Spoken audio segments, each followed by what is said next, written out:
Gracias. Quiero empezar uniéndome al coro de los agradecidos por la organización de este evento, a la Fundación Jiménez Abad, Francisco Colón por su invitación, Pepe Tudela por su patrocinio y a todos ustedes por la discusión que ha sido muy rica. Ha sido un gusto y un honor también para mí estar aquí.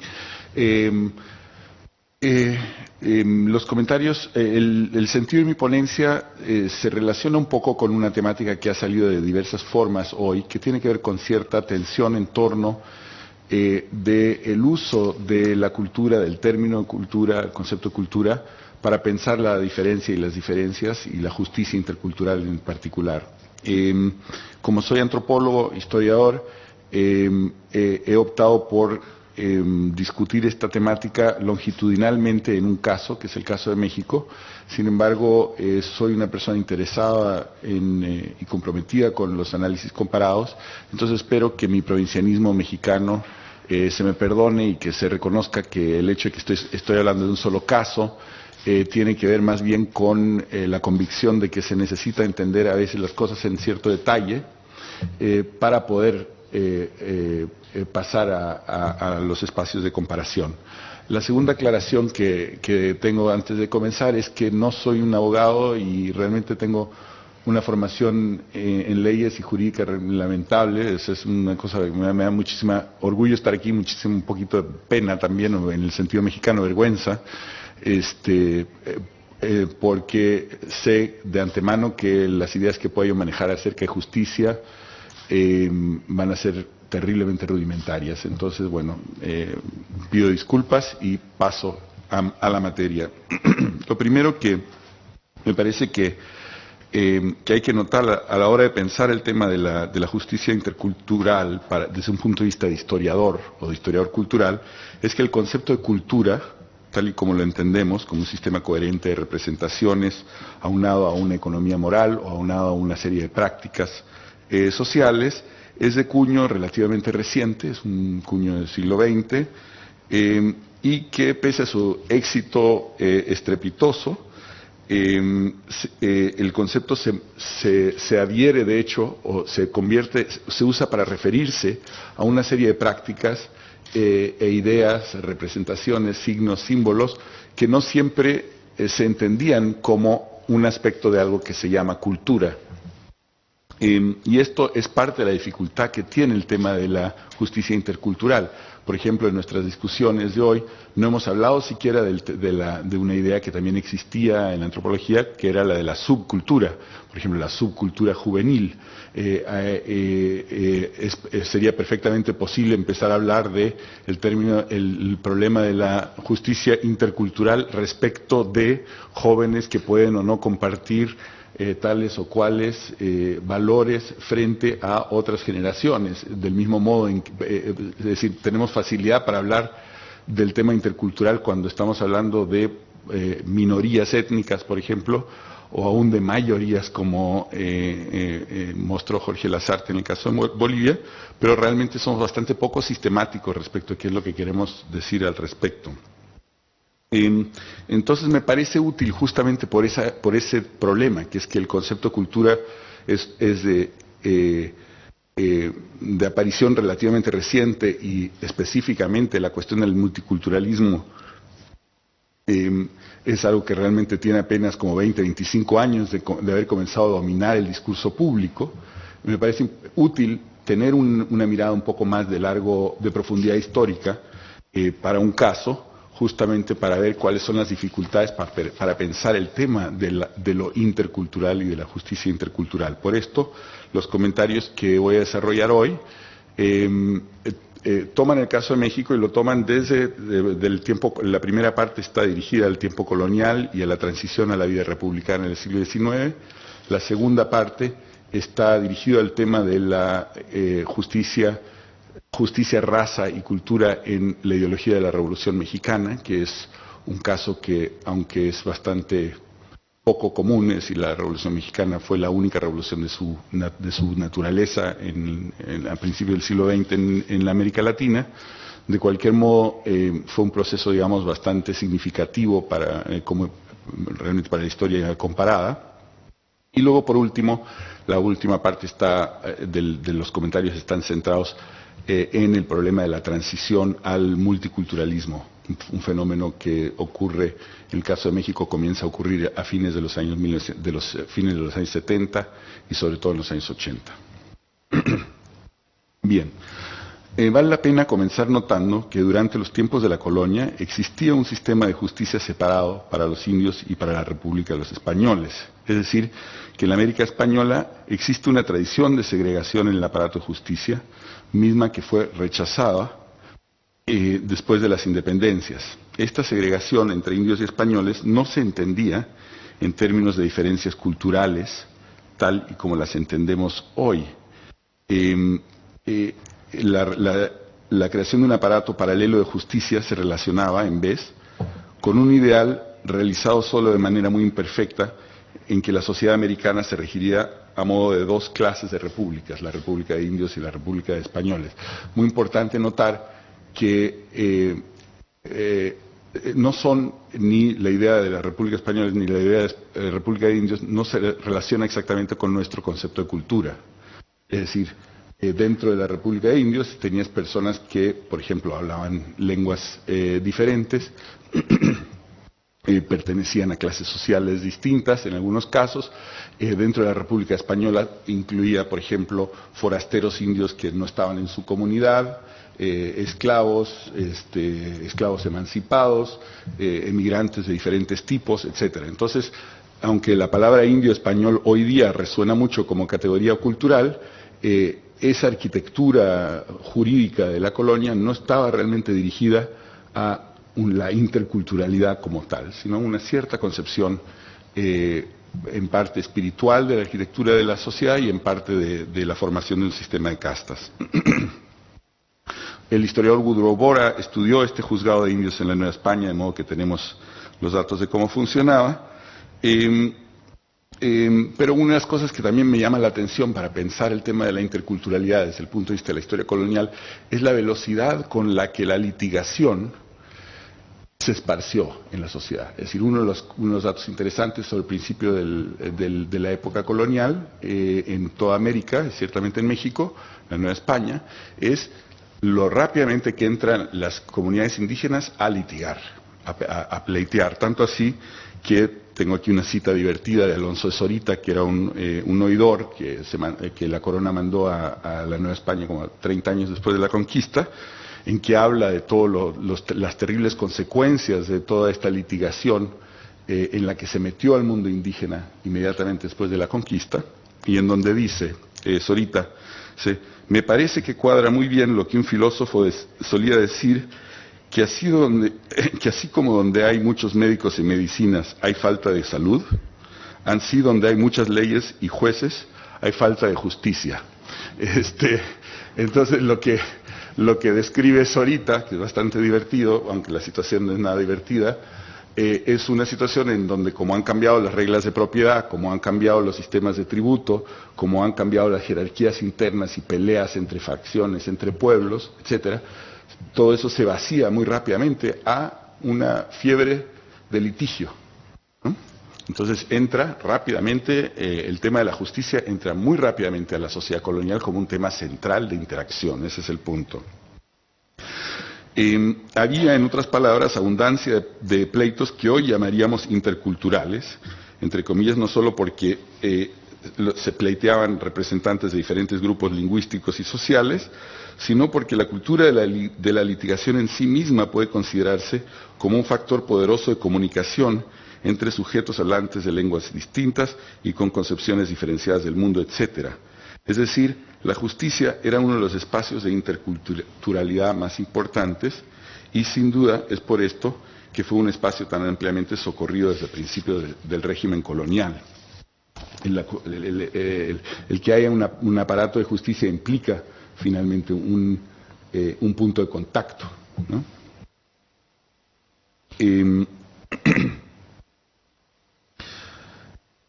A ver,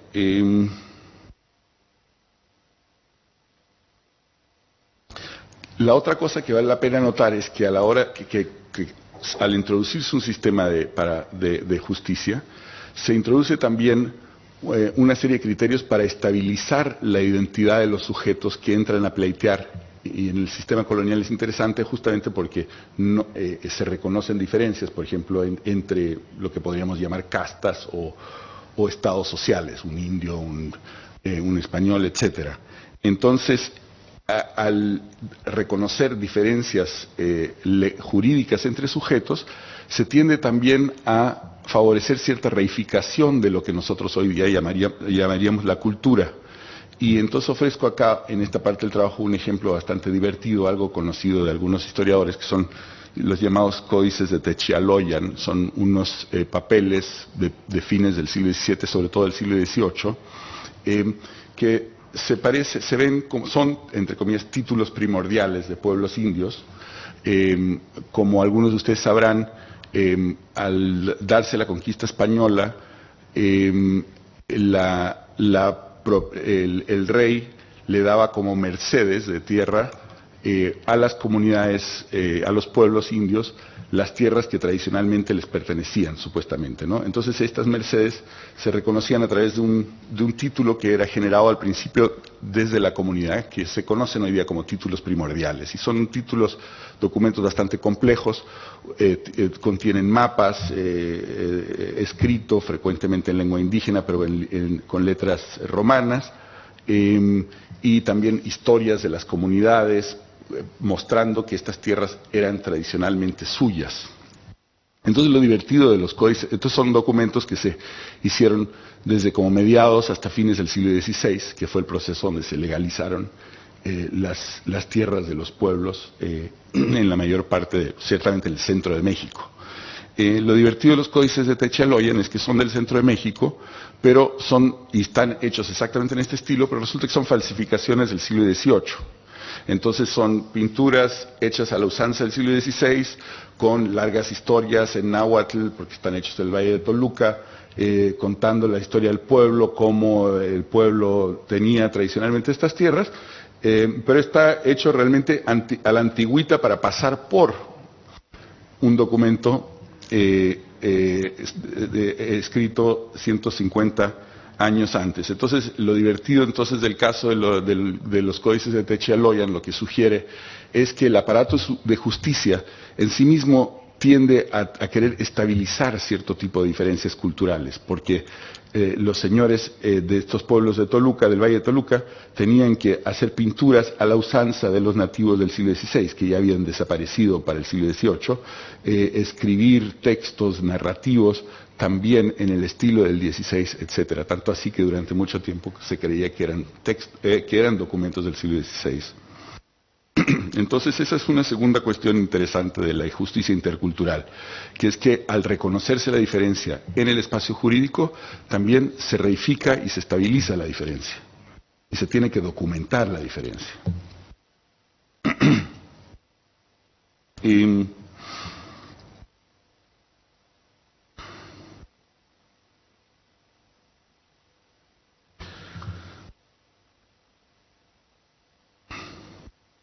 Entonces tenemos aquí entonces una pista para el problema de la justicia intercultural, que es que la construcción de sujetos desde el Estado o desde el aparato de justicia no es nunca idéntico a los sistemas de autorrepresentación y de identificación a nivel cotidiano.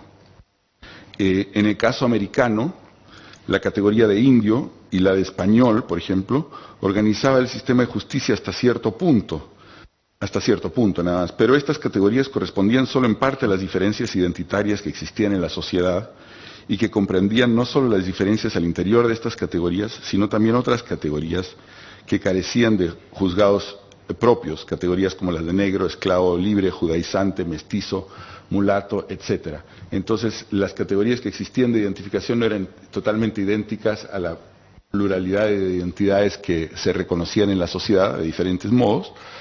Y no solo eso, sino que quería un poco estabilizar. El caso de la categoría español, por ejemplo, es interesante.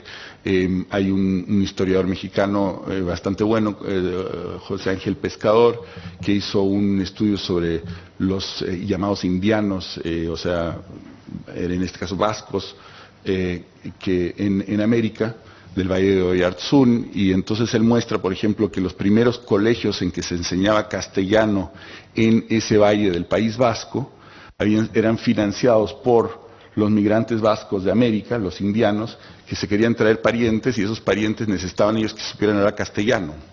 Entonces, la españolización de lo vasco es algo que se da en el contexto mismo del circuito migratorio. ¿Me explico? Y eso no está siendo todo reconocido a nivel de las categorías jurídicas. No hay un... ¿sí? Lo mismo sucede con la categoría indio. Hoy día la categoría indio nos parece transparentemente una categoría cultural. No es realmente una categoría cultural en sus inicios. No es una categoría que nosotros llamaríamos cultural. Por otra parte, y por lo mismo, los sistemas judiciales de la época colonial reconocían la necesidad de apoyarse en una serie de mediadores culturales, es decir, justamente porque hay una especie de estandarización de la diferencia, como lo vemos en los códices estos de Techialoyan. Hay también una serie de personajes que se dedican a mediar las diferencias reales que existen, que no son siempre las que se reconocen judicialmente. Personajes como, por ejemplo, el traductor, es decir, un personaje típico de la corte, el tinterillo, el gestor, el abogado, en fin, toda una serie de aparatos que circundan el aparato de justicia y que sirven para encarar las diferencias culturales tal y como existen en la situación misma en que se está implementando la justicia. Y eso es un poco diferente que esta cosa un poco más grandilocuente, por ejemplo, de tener una justicia separada para españoles y para indios. El influjo de la Ilustración y del republicanismo neoclásico y después del liberalismo buscó unificar, racionalizar y hacer universal el sistema de justicia en la República Independiente, rompiendo las barreras de castas en la Corte así como en la letra de la ley. Esta búsqueda de una justicia universal se topó bien pronto con dificultades debidas tanto a la resistencia de grupos populares como a las de las élites. Los primeros, es decir, los grupos populares, preocupados porque la universalización de la ley llevaba al desconocimiento de derechos que les habían sido reconocidos por la monarquía, mientras que las élites temían que el poder de los nuevos actores sociales en la política popular. Entonces tenemos al principio un movimiento de universalización de la ley en la República que encuentra resistencias. Y entonces ofrezco aquí otro ejemplo que para mí también es divertido. Yo sigo diciendo siempre que todos mis ejemplos son divertidos, pero por lo menos me divierten a mí, no sé si sean objetivamente divertidos.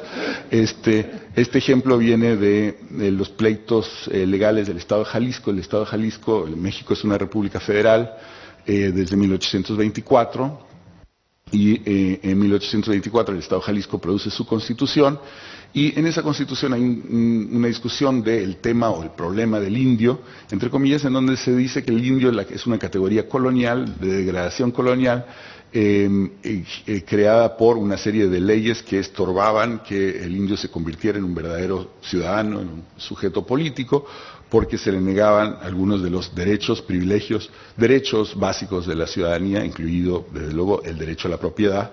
Entonces, se hace una reforma a la propiedad para subdividir las tierras comunales y dárselas a sus usuarios como títulos de propiedad individual. Pero lo interesante del Estado de Jalisco, esto no es bastante común en América Española, sucede eso por todos lados, y es la historia larga de todo el siglo XIX, pero lo que es divertido del caso del Estado de Jalisco es que deciden acabar legalmente con la categoría de indio.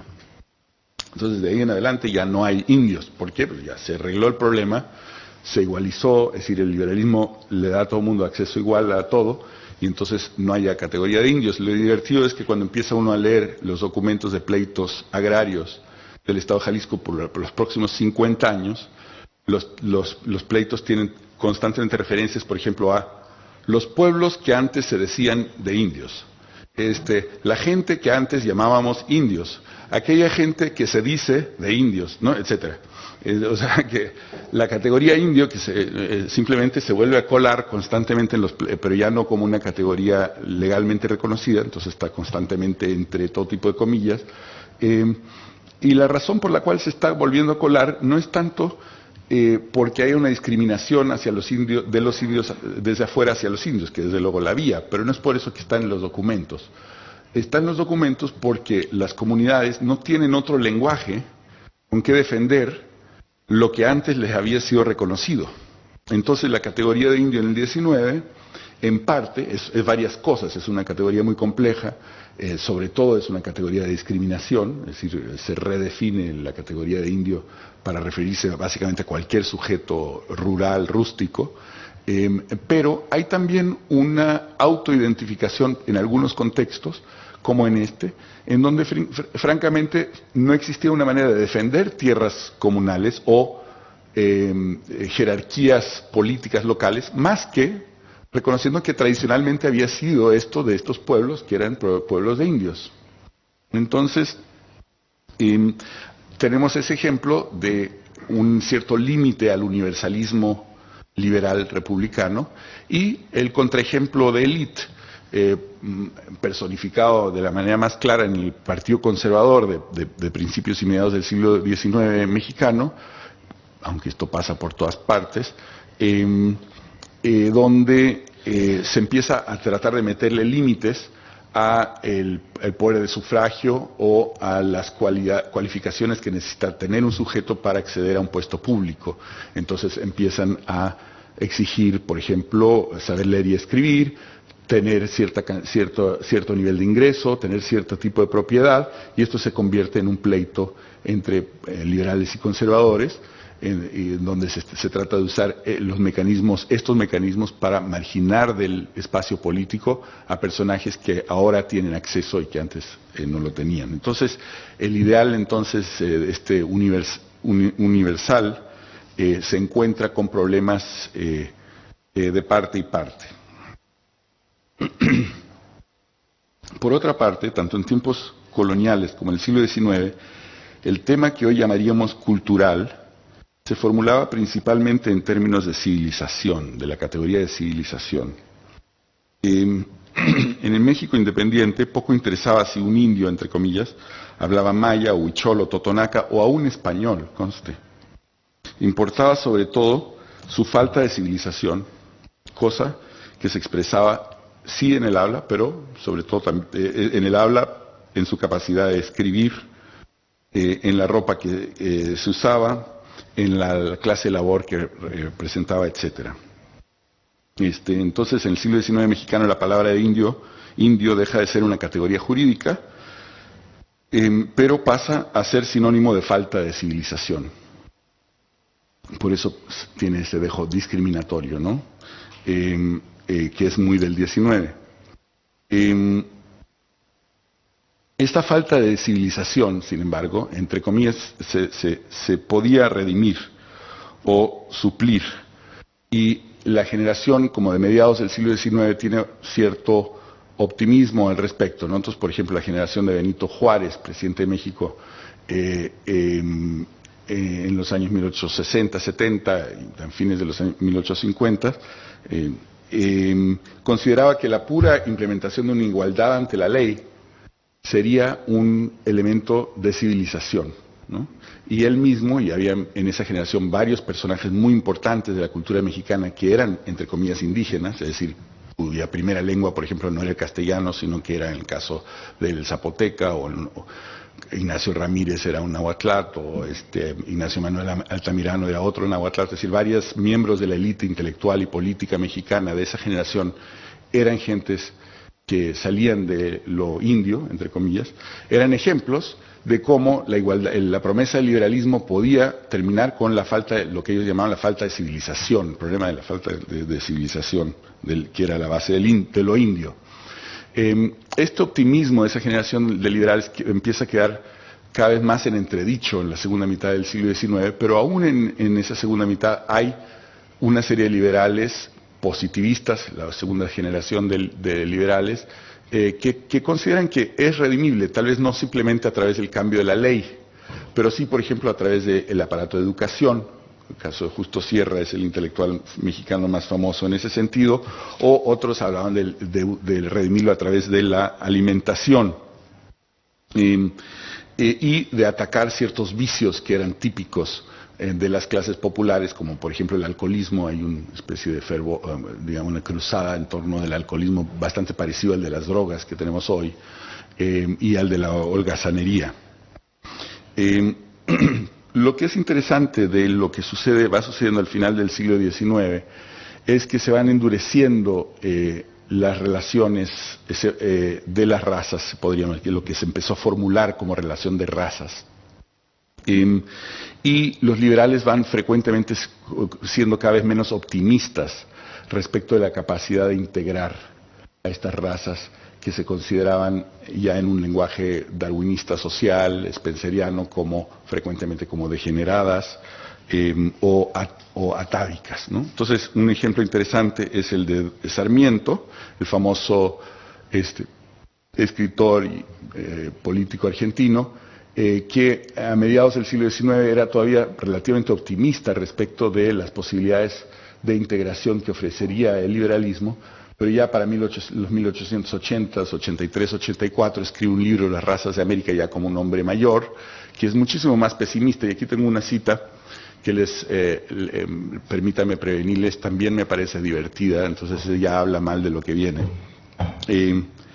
Entonces está diciendo Sarmiento, hablando de Chile, que siempre era un país como más exitoso que los demás, ¿no? En el siglo XIX había logrado consolidarse de una manera más convincente desde un punto de vista de las élites políticas. Entonces dice Sarmiento en este libro: los rotos de Santiago, en Chile se dice rotos como lo que en México se llama la leperada, es decir, la plebe urbana, son una tribu, dice Sarmiento, que allí encontraron y sometieron a servidumbre los españoles.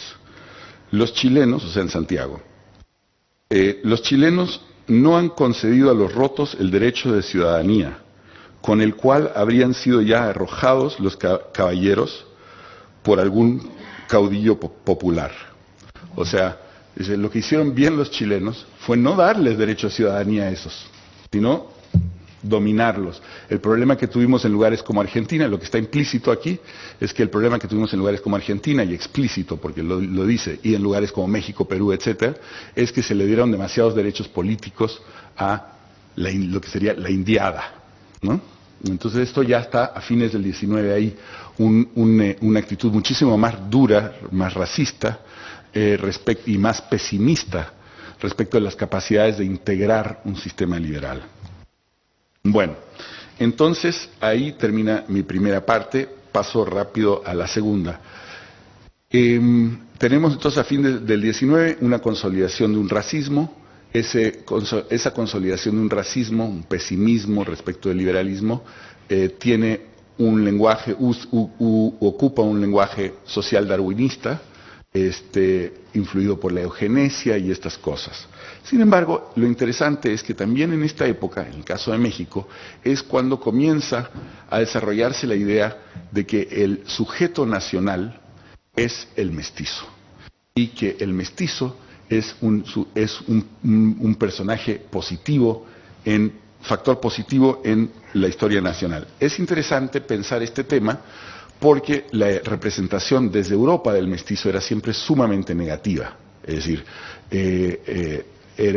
la mezcla de las razas era una fórmula de degeneración. Esto se ve no solo en el siglo XIX, sino incluso en épocas anteriores, más antiguas, el XVIII, etcétera.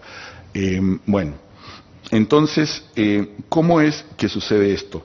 Lo interesante es, en primer lugar, que tienes una serie de intelectuales, desde la década de los 1880s, 1890s, que comienzan a usar el darwinismo social para hacer un alegato pro-mestizo. Esto en México tiene que ver con el fracaso de la política migratoria. Es decir, México, a diferencia de Argentina y del Uruguay, de Brasil, no logra atraer grandes números de migrantes europeos. Lo intenta un poco, pero hay mucha competencia, hay mucha mano de obra barata en México.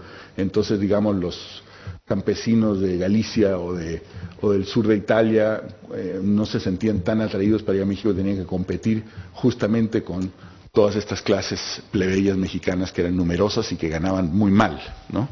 Entonces, México va fracasando en su política migratoria, entonces estos mismos intelectuales empiezan a decir, bueno, empiezan a encontrarle otra salida a la cosa, y la otra salida es usando la misma ideología del positivismo, del darwinismo social, empiezan a encontrarse con que el mestizo es el sujeto mejor adaptado a las características de la tierra de México, como la eugenesia era una ciencia de manejo de población orientada hacia la adaptación a un lugar. Ellos empezaron a alegar que el mestizo era el sujeto ideal para México.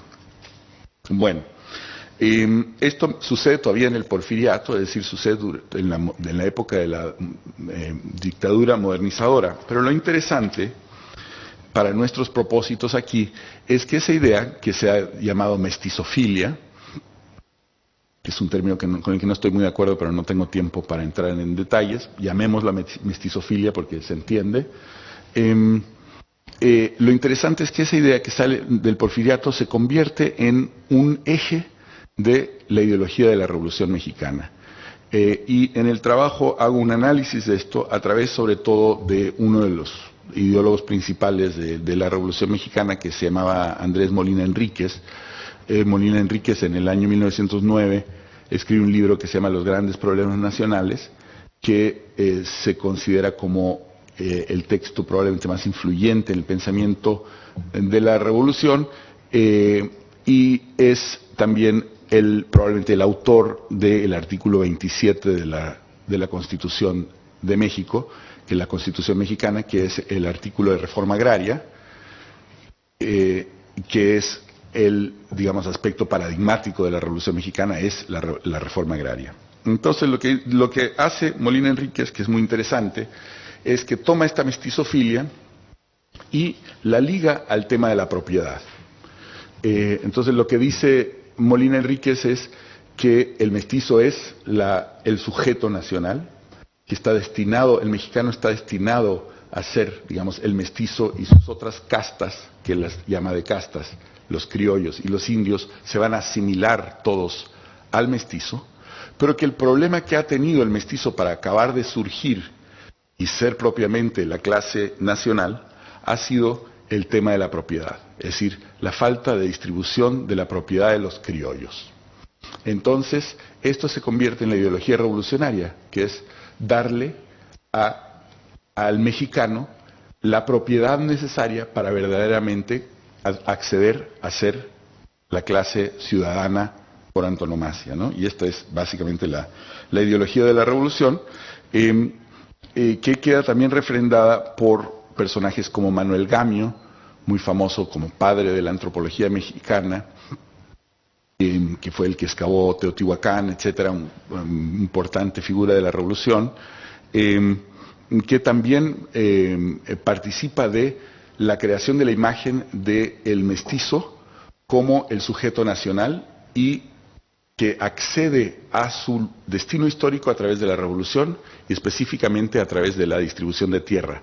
Entonces, Manuel Gamio hace un estudio muy grande en Teotihuacán. Ustedes probablemente conocen el lugar, el famoso lugar de las pirámides en México, está afuera de la Ciudad de México, son unas pirámides muy grandes. Entonces, Gamio hace un estudio que se publica en 1924 con un gran equipo. Él era funcionario del gobierno, y entonces lo que es interesante es que en el estudio él como que figura la historia de México como esta historia del mestizaje. Las pirámides de Teotihuacán representan el pasado precolombino, que figuran también el potencial futuro de la nación mexicana, ¿no? Es una grandeza anterior que puede ser reconstruida. Luego, el pueblo de San Juan Teotihuacán, que es el poblado que está cerquita de las pirámides, representaba la degradación colonial y neocolonial porfiriana, a la que entonces estos grupos, digamos, indígenas, eran hablantes de náhuatl, etcétera, representaban una situación degradada. El mismo pueblo que había construido esas pirámides vivía ahora en esta situación abyecta, digamos, del pueblo que estaba al pie de la pirámide, y la acción revolucionaria de la que él mismo estaba encargado, que era la repartición de tierras el meter escuela, etcétera, etcétera, una serie de cosas en la localidad, sería la que ayudaría a reconstruir el país en toda su potencialidad. Entonces, lo que tenemos entonces es que lo interesante es que Gamio y Molina Enríquez, que también era un antropólogo, son, en teoría, se vuelven boasianos, es decir, se vuelven, son antropólogos culturales. Gamio fue estudiante de Franz Boas en la Universidad de Columbia, la universidad en que yo enseño. Andrés Molina Enríquez es una generación anterior, mucho menos cosmopolita, pero se convierte al boasianismo también en los años 20 y 30. Pero lo que yo alego es que es una conversión relativamente superficial, porque México no tenía las mismas condiciones para el relativismo cultural que los Estados Unidos, que es el lugar donde escribe Boas. Es decir, el problema del relativismo cultural, que está en la base de la idea de la multiculturalidad, no sé si me estoy yendo muy rápido, perdonen los traductores, no sé si me estoy yendo demasiado rápido en todo esto, ¿no? Pero el problema de la multiculturalidad sale de una idea antropológica de cultura que uno asocia con la tradición de Franz Boas, ¿no? Y con un cierto relativismo cultural. La idea de la multiculturalidad es que todo el mundo tiene una cultura, ¿verdad? Y que todas las culturas tienen algo de bueno, ¿no? A diferencia del concepto de civilización, en donde uno puede o no tener civilización. Uno puede ser un bárbaro, una persona que no carece de civilización, y eso es malo, ¿no? No hay relativismo entre el civilizado y el bárbaro. El culturalismo que nace con la antropología del siglo XX es relativista, y ese relativismo está en la base también del valor de la multiculturalidad, ¿no? Bueno, entonces lo interesante de estos antropólogos mexicanos, que fueron muy influyentes, es que son boasianos en teoría, pero en realidad mantienen la importancia de la idea de una raza protagonista, que es la del mestizo. Entonces, ¿por qué? Porque están construyendo una idea de nacionalidad, y el mestizo está cifrando tanto su crítica revolucionaria a la vieja burguesía porfirista, etcétera, como su ideario de incorporación de lo que eran los indios, las comunidades indígenas, etcétera, que es un ideario que tiene continuidad con el siglo XIX. Entonces, ellos toman del relativismo la idea de que lo indio es igual de bueno que el español, pero es también igual de malo que el español, ¿no?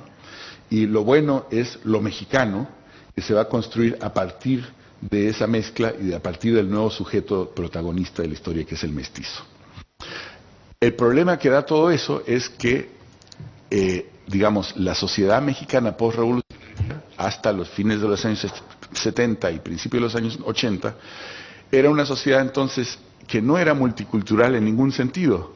Es decir, era una sociedad en donde se valoraba la cultura indígena, en teoría, donde se valoraba también la cultura europea y española, en teoría, pero que en realidad tenía como meta una construcción de un sujeto nacional unificado, que era el mestizo. Entonces entra, y con esto voy a terminar,